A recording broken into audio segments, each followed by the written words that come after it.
اسلام تو کہتا ہے والذین جاہدوا فینا، تو اللہ کے راستے میں بھی جد و جہد کر،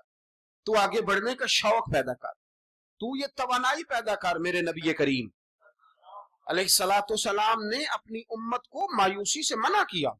فرمایا رب سے دعا مانگو تو اس طرح نہ مانگا کرو، یہ مشکات میں حدیث ہے، فرمایا یوں نہ دعا مانگا کرو کہ یا اللہ دے چاہے نہ دے، فرمایا رب سے مانگو تو پورے شوق سے مانگو، عرض کرو یا اللہ دے تو ہی ہمیں عطا فرمائے، مالک عطا فرما، فرمایا ذوق سے مانگو، جذبے سے مانگو۔ ہمارے ہاں استاد دو قسم کے ہوتے ہیں، ایک ٹیچر کی ڈیوٹی ہے اسکول جانا،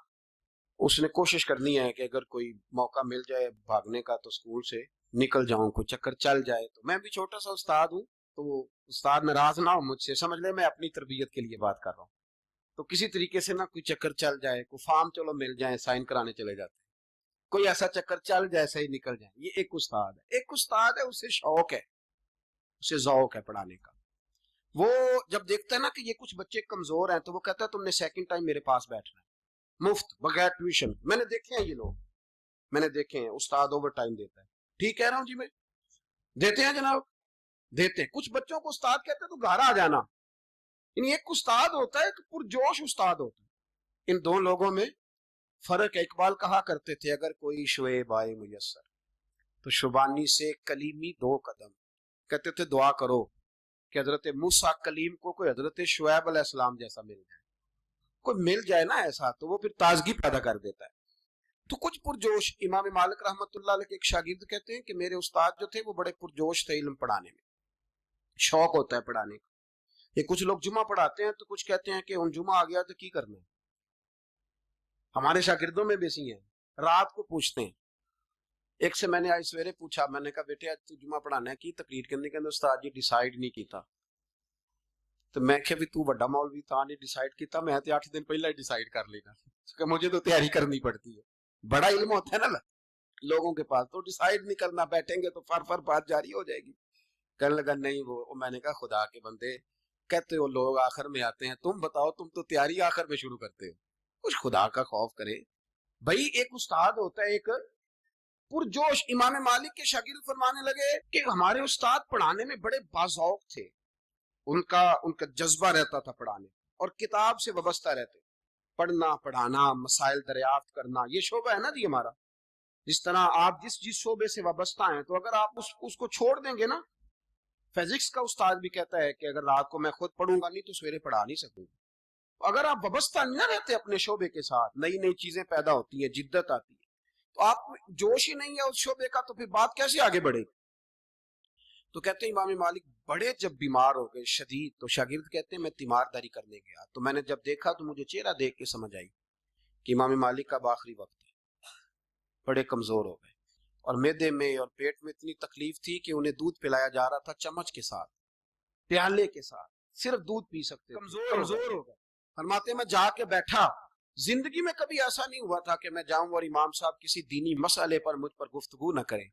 آج میرے دل میں خیال تھا کہ اب تو اس وقت تو ہوش ہی نہیں رہتی کوئی آدمی، لیکن کہتے ہیں میں جا کے بیٹھا ہی تھا کہ امام صاحب نے آنکھیں کھولی، فرمایا ماشاءاللہ آپ آئے ہیں، چلو یار میں ابھی کو بندہ ہی تلاش کر رہا تھا، ایک مسئلے پہ بات کرنی تھی۔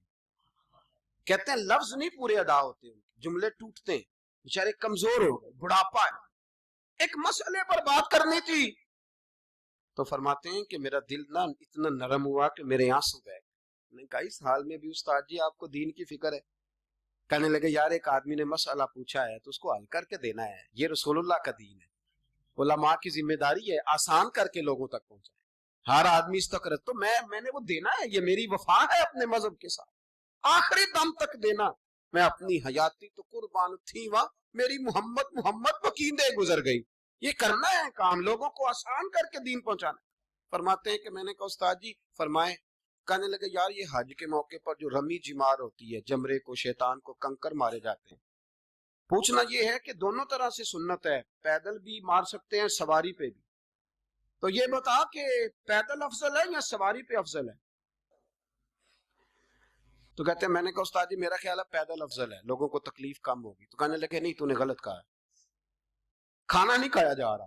لیکن اب استاد ہیں تو جوش کتنا ہے، فرمانے لگے تو نے غلط کہا۔ کہتے ہیں میں نے کہا پھر استاد جی سواری پہ افضل ہے اگر پیدل افضل نہیں؟ کہنے لگے نہیں تو نے پھر بھی غلط ہی کہا۔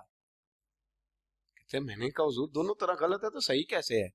فرمانے لگے بیٹے اگر اس بڑھاپے میں بھی میں مسئلہ بتانے میں تیزی نہیں کرتا، تحقیق کرتا ہوں، تو نے جوانی میں تیزی کرنی شروع کر دی ہے، سوچے ہی نہیں بات کو، فٹافٹ بیان کر دی کہ اگر یہ نہیں تو یہ حکمت والا ہے کو سمجھنا پڑتا ہے، حکمت کے ساتھ پھیلتا ہے۔ کہتے میں نے کہا استاد جی حکم کریں، پھر آپ بتائیں کیسے افضل ہے۔ فرمانے لگے مستحب ہے، اچھا عمل ہے کہ ایک شیطان کو کنکر مار کے تو دعا مانگی جائے، اور اتنی دیر مانگی جائے جتنی دیر میں انسان 20 آیات قرآن پاک کی پڑھ لیتا ہے، اور یہ مستحب عمل ہے، یعنی کرے تو ثواب ہے، نہ کرے تو گناہ نہیں۔ مستحب ہے کہ دوسرے کو کنکر مار کے پھر دعا مانگی جائے، تیسرے کو کنکر مار کے کھڑے نہیں ہونا، دعا مانگتے مانگتے چلے جائیں۔ تو فرمانے لگے مسئلہ سن، جس نے چونکہ مستحب ہے مانگے چاہے نہ مانگے، تو جس نے تو کنکر مار کے دعا مانگنی ہے نا، اس کے لیے افضل یہ ہے کہ وہ پیدل کنکر مارے، اور جس کا ارادہ دعا مانگنے کا نہیں نا، اس کے لیے افضل یہ ہے کہ وہ سواری پہ بیٹھ کے کنکر مارے۔ تو دونوں جہتیں بدل جائیں گی۔ فرماتے ہیں اس بڑھاپے اور کمزوری میں میں نے امام مالک کی وہ فقاہت دیکھی، اور فرماتے ہیں جب فارغ ہو کے نا امام مالک سے میں باہر نکلا، سلام لے کے میں دروازے پہ پہنچا تھا، ابھی کمرے کے دروازے پہ